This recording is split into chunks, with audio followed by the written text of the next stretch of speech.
Marriage and Family Play Therapy, Dr. Landreth, Chapter 10, Characteristics of Facilitative Response. How do we know how to respond? How do we know how to put into words things that can't even be spoken, things that are causing us pain, even though it didn't happen to us, but because it happened to our client? How do we understand when we don't understand and they're not able yet to communicate it to us? Sensitive understanding, empathic being with. Just being with. Whatever you're going through, I'm here, I'm going through it with you. We'll go through it together until we get to the other side.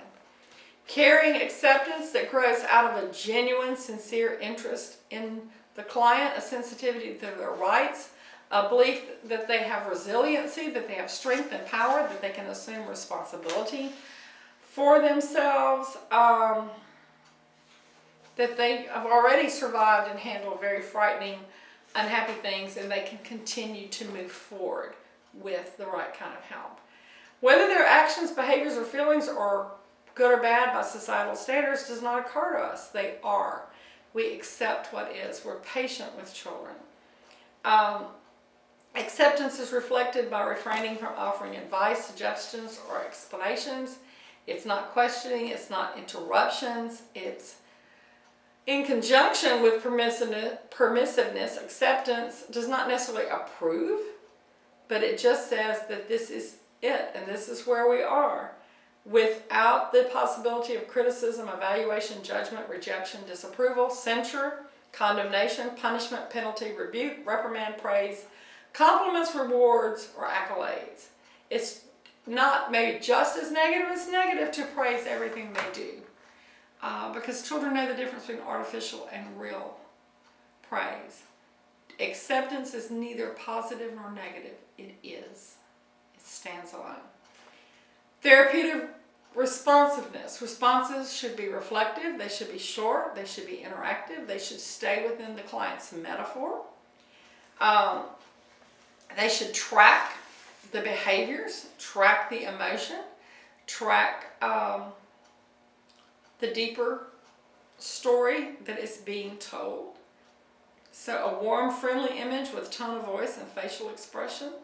Not overly excited, not overly praising, because then that sets a child up for failure if they're not able to elicit that yet again. If the therapist has enough information to base a question, only enough should be there to make a statement. Instead of, did that make you angry? A play therapist may say, it seems that you feel angry about this. Or judging, not judging, a bad word.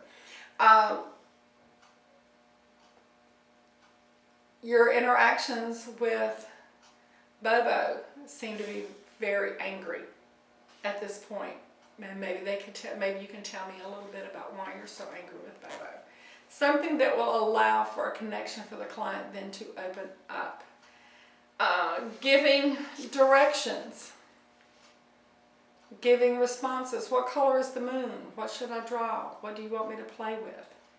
So sometimes Dr. Landreth will say, so you want me to make the choice for you, but I think that you're capable of making a choice for yourself. Can you help me pick this up? It's too heavy. You'd like for me to help you. I can help you with this. So avoiding giving directions. A child spelled a word incorrectly. You want me to tell you if it's spelled correctly. You're wondering if it's spelled correctly. Seems like you're not sure if this is right or wrong. And does it matter in this? It matters at school. Does it matter so much in the drawing that we're doing? So in page 216 to 220, there's several different ways of non-directively phrasing facilitative responses when children are asking for directions and understanding. Returning responsibility. I think you can figure out what you want to play with. I don't want this to be my time. I want this to be our time, a place where you find out what you like and what you want to do and what you want to talk about and work on. When you return responsibility to the child, they will think of creative solutions that would never occur to us as a therapist. It's their work, not our work. And they will answer many of their own questions if we're not there to jump in and tell them what it is they're supposed to be thinking. Looking at page 224, to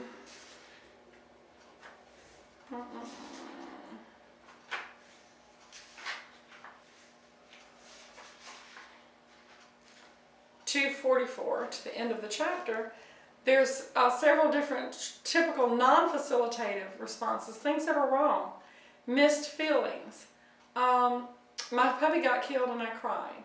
I'm very sorry your puppy got killed. That's the therapist's reaction, not the child's reaction. You're so sad that your puppy has died. You're feeling very sad, very hurt that your puppy's died.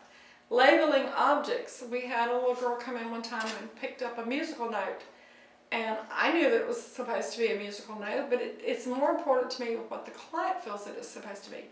She pulled it in half and said chili peppers. And I said, yes, chili peppers. They are what the child says that they are. So you want to pull back and give them an opportunity to tell you what their perceptions are. Evaluation and praise. Inappropriate questions. Me and Courtney played house. Is Courtney one of your friends? That's irrelevant. Let the child tell you who they are.